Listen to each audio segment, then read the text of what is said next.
Siaran horor by Ula, siaran dari sisi gelap yang tak terlihat. Siapkan dirimu karena cerita seram akan dimulai. Malam itu, hujan turun dengan deras, menampar-nampar jendela rumah tua yang terletak di pinggiran kota. Rumah itu sudah lama tak berpenghuni, sejak pemiliknya yang terakhir meninggal secara misterius. Namun sebulan yang lalu, Alif dan keluarganya memutuskan untuk pindah ke sana, terbuai oleh harga murah yang ditawarkan. Alif dan istrinya yang bernama Dina serta anak mereka Rina merasa ada sesuatu yang aneh sejak pertama kali mereka menginjakan kaki di rumah itu. Suasana dingin yang tak biasa dan aroma kayu lapuk yang menusuk hidung. Tapi mereka berusaha berpikir positif, mencoba mengabaikan perasaan aneh yang mencekam. Sudah 3 hari sejak mereka tinggal di sana. Malam ini, setelah seharian membereskan barang-barang, mereka duduk di ruang tamu, menonton televisi sambil menikmati secangkir teh hangat. Tiba-tiba, terdengar suara aneh dari lantai atas, seperti suara langkah kaki yang berjalan pelan. Alif mengerutkan kening, menatap ke arah tangga yang menghubungkan ruang tamu dengan lantai 2. "Kamu dengar itu, Din?" tanya Alif kepada istrinya Dina. "Iya, suaranya dari atas." "Mungkin itu angin," jawab Dina mengangguk pelan. "Mungkin, tapi sepertinya terlalu berat untuk suara angin," jawab Alif menimpali. Rina yang sedang bermain boneka di dekat kaki mereka menghentikan kegiatannya dan memandang mereka dengan mata lebar. "Ayah, ada yang berjalan di atas. Aku dengar." "Tidak sayang, itu mungkin suara rumah yang sudah tua," jawab Dina sembari menarik Rina ke dekatnya. Namun, rasa gelisah mulai merayap di benak Alif. Suara itu kembali terdengar. Kali ini lebih keras, seperti seseorang sedang menyeret sesuatu di lantai. Keesokan harinya, saat Alif sedang bekerja di ruang kerjanya yang berada di lantai bawah, Dina sedang memasak di dapur. Tiba-tiba, Rina berlari turun dari lantai atas, wajahnya pucat pasi. "Ayah, Ibu, aku dengar suara perempuan menangis di kamar atas." "Apa maksudmu sayang? Tidak ada siapa-siapa di lantai atas," jawab Dina terkejut. "Aku dengar, Bu, sangat jelas. Dia menangis di dekat jendela," jawab Rina gemetar. Alif yang mendengar hal itu segera naik ke lantai atas. Setiap langkahnya terasa berat, seperti ada sesuatu yang menahannya. Saat sampai di lantai 2, dia membuka pintu kamar yang dimaksud Rina. Ruangan itu kosong, kecuali lemari tua dan jendela yang sedikit terbuka, membiarkan angin masuk. Tapi, di sudut ruangan itu, Alif melihat sesuatu. Sebuah bayangan hitam berdiri diam, menyatu dengan kegelapan. Siapa di sana?" tanya Alif dengan suara sedikit bergetar. Bayangan itu tidak bergerak, hanya berdiri di sana. Lalu perlahan menghilang seiring suara jeritan yang menggema di seluruh rumah. Setelah kejadian itu, malam-malam di rumah itu semakin mencekam. Setiap malam, selalu ada suara-suara aneh dari lantai atas. Terkadang suara jeritan, terkadang suara langkah kaki yang mendekat ke pintu kamar tidur mereka. Dina tak tahan lagi. Suatu malam, dia berbicara pada Alif. "Kita nggak bisa tinggal di sini lebih lama lagi. Ini udah keterlaluan, Liv. Rina bahkan nggak mau naik ke kamarnya sendiri," kata Dina kepada suaminya Alif. "Aku tahu, Din, tapi kita baru aja pindah. Kita nggak punya tempat lain," jawab Alif. "Tapi aku takut sesuatu yang buruk akan terjadi," desak Dina kepada Alif. Mereka pun memutuskan untuk mencari tahu tentang sejarah rumah itu. Setelah bertanya kepada tetangga, mereka menemukan fakta yang mengejutkan. Pemilik rumah sebelumnya, seorang wanita muda, meninggal secara tragis di lantai 2. Konon, dia jatuh dari jendela dan tubuhnya ditemukan di halaman belakang. Wajahnya hancur terkena bebatuan. Namun, banyak yang percaya dia bukan jatuh, melainkan melompat karena teror yang menghantuinya. Malam itu, setelah mengetahui sejarah kelam rumah tersebut, suasana semakin mencekam. Alif dan Dina berdiri di ruang tamu, saling memandang dengan rasa khawatir. Rina yang biasanya ceria, kini hanya duduk di sudut, menggenggam bonekanya erat-erat. Apa yang harus kita lakuin, Liv? Kita nggak bisa terus hidup dalam ketakutan seperti ini, tanya Dina kepada suaminya Alif. Kita harus menghadapi ini. Mungkin ada cara untuk mengusir roh itu, jawab Alif menghela napas. Tapi bagaimana? Kita bukan paranormal atau dukun, jawab Dina. Malam semakin larut dan hujan di luar masih deras, menghantam jendela-jendela rumah tua itu. Alif dan Dina akhirnya memutuskan untuk tidur, walau rasa cemas terus menghantui mereka. Rina sudah lebih dulu tertidur di kamar, tapi tidurnya gelisah. Boneka yang dia peluk erat kini tergeletak di lantai, seolah Rina tak lagi merasa aman dengannya. Di tengah malam, Dina terbangun tiba-tiba, mendengar suara-suara samar dari lantai atas. Suara itu mirip jeritan, tetapi bercampur dengan suara langkah kaki berat yang bergerak di sepanjang lorong. Dia menggoyangkan Alif yang tidur di sampingnya. "Liv, bangun. Ada lagi suara itu," kata Dina sembari berusaha membangunkan suaminya Alif. "Apa? Suara apa?" jawab Alif menggeliat. "Dengar, dari atas," jawab Dina sedikit berbisik. Mereka berdua diam, mendengarkan dalam gelap. Suara langkah kaki itu terdengar lagi, perlahan-lahan namun pasti, seakan sesuatu berjalan dengan sengaja menuju kamar mereka. Setiap langkah membuat jantung Dina dan Alif berdebar lebih keras. "Tunggu di sini, aku akan lihat ke atas," kata Alif kepada Dina. "Jangan, Liv, jangan tinggalin aku sendiri," jawab Dina ketakutan. Namun, Alif sudah memutuskan. Dia menyalakan senter yang berada di samping tempat tidur dan berjalan pelan menuju pintu kamar. Tangannya gemetar ketika menyentuh gagang pintu, dan seketika dia merasakan hawa dingin menyelimuti tubuhnya.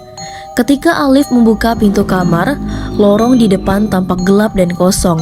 Tetapi, langkah kaki itu masih terdengar, seolah berjalan di langit-langit tepat di atasnya. "Siapapun kau, tunjukkan dirimu," kata Alif berteriak keras. Tak ada jawaban, hanya diam.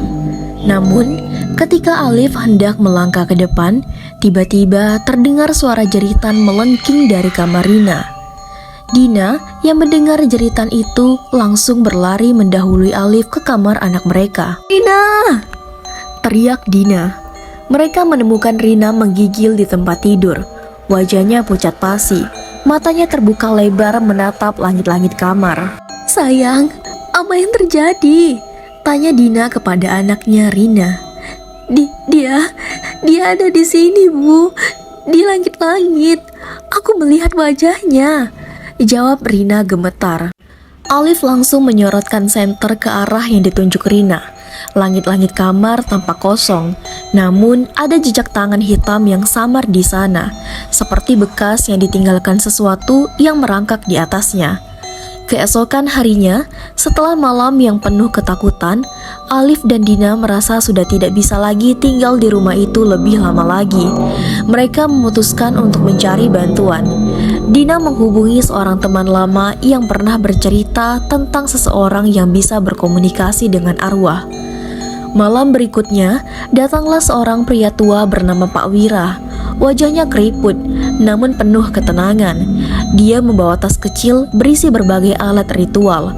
Begitu masuk, Pak Wira langsung merasakan hawa tidak biasa. "Rumah ini ada energi yang berat. Siapapun yang meninggal di sini tidak pergi dengan tenang," cerita Pak Wira kepada Alif. Itu yang kami rasakan juga, Pak. Arwah pemilik lama rumah ini, dia sering menampakkan diri," cerita Alif ketakutan. Saya akan mencoba memanggil arwah itu. Tapi kalian harus siap. Ada kemungkinan besar kita akan menarik arwah-arwah lain yang lebih berbahaya. Jelas Pak Wira kepada Alif. Malam itu mereka berkumpul di ruang tamu. Pak Wira menyiapkan lilin-lilin dan dupa, membakar ramuan yang mengeluarkan bau aneh. Rina duduk di pangkuan Dina, menatap dengan rasa takut sekaligus penasaran. Jika ada arwah di sini, tunjukkan dirimu. Kami di sini untuk membantumu, kata Pak Wira sembari memulai ritualnya. Tiba-tiba, suhu ruangan berubah menjadi sangat dingin, dan suara angin terdengar berdesir di luar, meskipun jendela-jendela tertutup rapat. Lilin-lilin bergoyang, dan di antara asap dupa, muncul siluet seorang wanita. Wajahnya pucat, matanya kosong, namun ada kesedihan yang mendalam. Aku tidak bisa pergi. Dia tidak membiarkanku, kata sosok wanita tersebut berbisik. Siapa yang tidak membiarkanmu? Ceritakan, kami di sini untuk membantu, kata Pak Wira. Wanita itu mendekat, lalu berhenti di tengah ruangan. Bayangannya semakin jelas, dan tiba-tiba suasana berubah. Wajah wanita itu tanpa ketakutan, seolah-olah dia melihat sesuatu yang tidak terlihat oleh mereka. Dia datang! Lari! Lari sekarang! Teriak sosok wanita tersebut. Sesaat setelah itu, terdengar suara keras dari lantai atas. Langkah kaki berat, lebih keras dari sebelumnya. Rumah mulai bergetar, seakan ada sesuatu yang besar bergerak di dalamnya. Pak Wira berdiri tegap, mengangkat tangannya dan mulai membaca mantra. Siapapun kau yang jahat, pergilah dari tempat ini. Kau tidak punya hak di sini, teriak Pak Wira. Namun, suara itu semakin keras, dan tiba-tiba jendela-jendela rumah terbuka dengan sendirinya. Angin kencang berhembus masuk, membuat lilin-lilin padam. Dalam kegelapan, terdengar suara tertawa pelan namun menakutkan. Kalian tidak bisa lolos dariku. Dia milikku, teriak suara misterius tersebut. Dalam kegelapan, Alif merasakan sesuatu mendekat ke arahnya, seperti tangan dingin yang menyentuh bahunya. Dia merinding, namun mencoba tetap tenang. Pak Wira terus membaca mantra, meski kini wajahnya terlihat lebih tegang. Kalian harus tetap kuat, dia mencoba untuk mengusir kita, kata Pak Wira kepada Alif dan Dina. Apa yang harus kami lakukan? Tanya Alif kepada Pak Wira. Kita harus memutus ikatan yang membuat arwah wanita ini terjebak. Jika tidak, kita semua akan terperangkap di sini, jelas Pak Wira kepada Alif dan Dina. Tiba-tiba, terdengar suara benturan keras dari lantai atas, seperti sesuatu yang berat dilemparkan ke bawah. Tangga kayu berderit keras, dan langkah kaki itu terdengar semakin dekat, seolah sesuatu yang mengerikan sedang turun menuju mereka. Dia datang, aku tak bisa melawannya, kata sosok wanita tersebut berbisik putus asa. Rina berteriak histeris, sementara Dina memeluknya erat-erat. Jangan biarkan dia menyakitiku, teriak Rina ketakutan. Tidak apa-apa sayang, kita akan melindungimu, jawab Dina berusaha menenangkan Rina. Pak Wira dengan cepat mengambil sesuatu dari tasnya, sebuah benda kecil berbentuk segi empat yang dilapisi kain putih. Dia meletakkannya di tengah ruangan. Ini adalah jimat pelindung. Selama kita tetap di dalam lingkaran ini, dia tidak bisa menyentuh kita. Tapi kita harus cepat, waktu kita tidak banyak, jelas Pak Wira. Langkah kaki itu semakin dekat, dan sosok bayangan besar mulai muncul di lorong, lebih menyeramkan dari apapun yang pernah mereka lihat. Bayangan itu tampak seperti pria tinggi dengan wajah penuh kemarahan dan kekejaman. Dia milikku, tidak ada yang bisa memisahkan kami, teriak bayangan hitam tersebut. Pak Wira mengangkat tangannya lagi, membaca mantra dengan suara yang lebih kuat. Alif dan Dina memandang sosok bayangan itu dengan ketakutan yang luar biasa. Mereka tahu inilah saatnya mereka harus melawan atau semuanya akan berakhir. Kita harus melakukan sesuatu. Kita tidak bisa terus bersembunyi, kata Alif kepada Pak Wira. Ya, kita harus mematahkan kutukan ini sekarang, atau dia akan menghantui kalian selamanya, jelas Pak Wira. Suara langkah kaki semakin berat. Setiap derapnya membuat lantai kayu berderak keras, seakan sosok itu bukan hanya berjalan, tetapi menyeret beban yang tak terlihat. Bayangan pria tinggi itu semakin mendekat, menampakkan sosoknya yang lebih jelas. Wajahnya pucat, mata merah menyala seperti bara api, dan dari bibirnya yang robek, suara tertawa pelan terus menggema, menambah ketakutan yang mencekam. Kalian tidak bisa melawanku. Wanita itu adalah milikku sejak lama, teriak bayangan misterius tersebut. Alif menatap sosok menyeramkan itu dengan ngeri. Tubuhnya kaku, dan seluruh bulu kuduknya berdiri. Dina memeluk Rina lebih erat, tak berani melepaskan tatapannya dari bayangan mengerikan yang perlahan mendekat. Jangan biarkan ketakutan menguasai kalian. Kita masih punya waktu, kata Pak Wira dengan suara tenang. Pak Wira dengan sigap mengeluarkan sebungkus kecil dari tas ritualnya. Segelintir garam yang telah diberkahi dengan mantra perlindungan. Dia memercikannya ke lantai, membentuk lingkaran pelindung di sekeliling mereka. Bayangan ini tidak akan bisa memasuki lingkaran ini. Tapi kita harus cepat. Sumber kekuatannya ada di lantai atas, tempat di mana arwah wanita itu meninggal. Alif, aku butuh bantuanmu, terang Pak Wira. Apa yang harus aku lakukan? Tanya Alif terengah-engah. Kau harus pergi ke lantai atas, ke kamar tempat wanita itu meninggal. Di sana ada sesuatu yang tertinggal, sesuatu yang mengikat arwahnya dengan bayangan ini. Temukan itu dan hancurkan, jelas Pak Wira kepada Alif. Alif, itu berbahaya. Bayangan itu mengincarmu, jawab Dina kaget. Tidak ada pilihan lain, Din. Jika aku tidak melakukannya, kita semua akan terjebak di sini selamanya, jawab Alif menguatkan diri. Pak Wira mengangguk, lalu memberikan sebatang lilin yang menyala kepada Alif. Lilin ini akan melindungimu untuk sementara waktu. Bayangan itu tidak bisa mendekat ketika kamu memegangi ini. Tapi jangan biarkan lilin ini padam. Kita butuh waktu yang cukup untuk memutuskan ikatan ini, terang Pak Wira. Dengan keberanian yang tersisa, Alif mengambil lilin itu dan mulai melangkah menuju tangga. Setiap langkah terasa berat, seolah-olah sesuatu menahan kakinya. Pak Wira terus membaca mantra, menjaga lingkaran pelindung tetap aktif. Bayangan pria itu, meski tidak bisa mendekat, terus mengintimidasi mereka dengan tatapan penuh dendam. Ketika Alif mencapai lantai atas, hawa dingin semakin menusuk tulang. Ruangan-ruangan gelap terasa lebih mencekam dari biasanya, dan suara jeritan samar terdengar dari arah kamar di ujung lorong, tempat di mana wanita itu ditemukan tewas. Alif membuka pintu kamar itu dengan tangan gemetar. Begitu dia masuk, udara terasa lebih berat, dan bau anyir darah memenuhi ruangan. Di dalam, ruangan itu kosong. Namun, pandangannya langsung tertuju pada satu titik, sebuah cermin besar di sudut ruangan. Cermin itu tampak tua dan kusam, namun ada bekas tangan di permukaannya, bekas tangan hitam yang seolah merangkak keluar dari dalam cermin. Apa ini? Alif berbisik pada diri sendiri. Tanpa sadar, dia mendekati cermin itu. Lilin di tangannya bergoyang-goyang seiring langkahnya. Ketika dia berdiri di depan cermin, wajahnya memucat. Di dalam pantulan cermin, dia bisa melihat sosok wanita yang sering muncul dalam mimpinya, berdiri di belakangnya. Wajahnya penuh dengan luka, matanya kosong, namun bibirnya bergerak seakan ingin mengatakan sesuatu.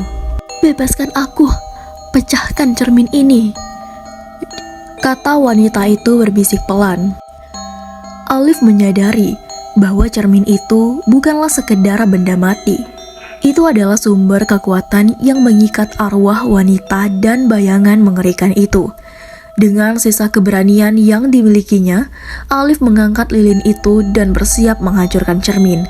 Namun, tiba-tiba bayangan pria yang sebelumnya mengejar mereka muncul di belakang cermin, seakan keluar dari dalam kaca.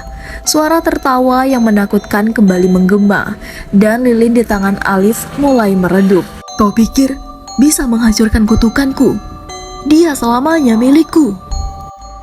Cermin mulai bergetar, seakan siap meledak kapan saja. Alif tahu ini adalah kesempatan terakhir. Dia meraih sebuah kursi tua di dekatnya, dan dengan seluruh tenaga yang tersisa, menghantam cermin itu sekuat tenaga. Cermin itu pecah berkeping-keping, dan seketika bayangan pria itu berteriak kesakitan.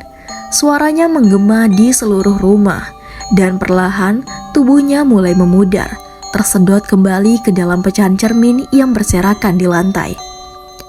Di ruang tamu, Pak Wira dan Dina merasakan perubahan tiba-tiba. Bayangan yang mengancam mereka menghilang begitu saja, seiring dengan suara jeritan terakhir dari lantai atas. Suasana rumah yang tadinya mencekam perlahan kembali normal, meskipun hawa dingin masih menyelimuti. Alif turun dengan langkah berat, tubuhnya gemetar namun lega.